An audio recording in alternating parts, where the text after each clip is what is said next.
مرة راجل فقير وهو ماشي في الشارع لقى جوهرة، وحس إن هو ده الكنز اللي هينقذه من الفقر والجوع والتعب. بدأ ياخد الجوهرة دي وهو مبسوط ويروح على أول تاجر يقابله. فالتاجر ياخد منه الجوهرة يفحصها ويقول له إنها مزيفة.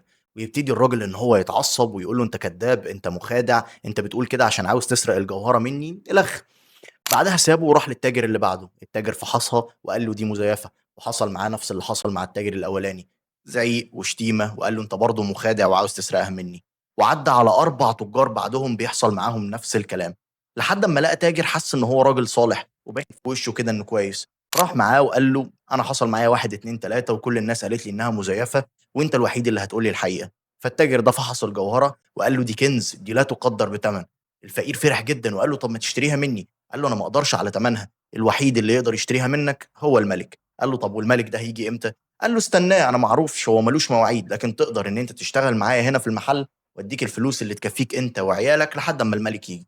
بدأ الراجل فعلا ان هو يشتغل معاه ويتعلم الصنعة، وبقى بنفسه يقدر يفرق الجوهرة الفالصو من الحقيقية. وبعد ايام كتير جه الملك، والراجل خد الجوهرة وهو مبسوط عشان يروح يقدمها للملك ده. ولكن فكر انه يفحصها قبل ما يروح للملك، يفحصها بنفسه علشان يشوف النتيجة. ولما فحصها لقى ان هي فالصو ومزيفة ومش حقيقية.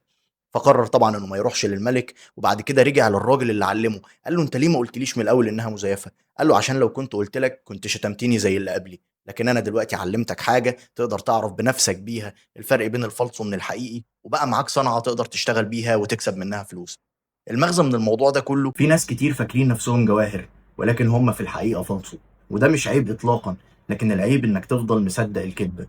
لو قعدت وراجعت نفسك هتلاقي في حاجات كتير جدا فالصو انت مخدوع فيها، وهي حاجات مزيفة وانت فاكر بس ان هي حاجات حقيقية. لكن لما تحط نفسك في بيئة تعلمك وتطورك مع ناس تساعدك وتاخد بإيدك، هنا هيبقى بداية الاكتشاف. حاول دايما انك تطور من نفسك، تعرف نقاط قوتك ونقاط ضعفك، تعلى بنفسك لقدام وتطور من امكانياتك علشان تفضل دايما حقيقي. حاول دايما تحط نفسك في بيئة تطورك وتعلمك، لان هو ده اللي هيفيدك. واحنا في ذا جود اكاديمي بنحاول دايما ان احنا نوفر لك البيئة دي، البيئة اللي تعلمك وتطورك وتخليك حقيقي بجد، مش فالصو. وهو ده المغزى من القصة.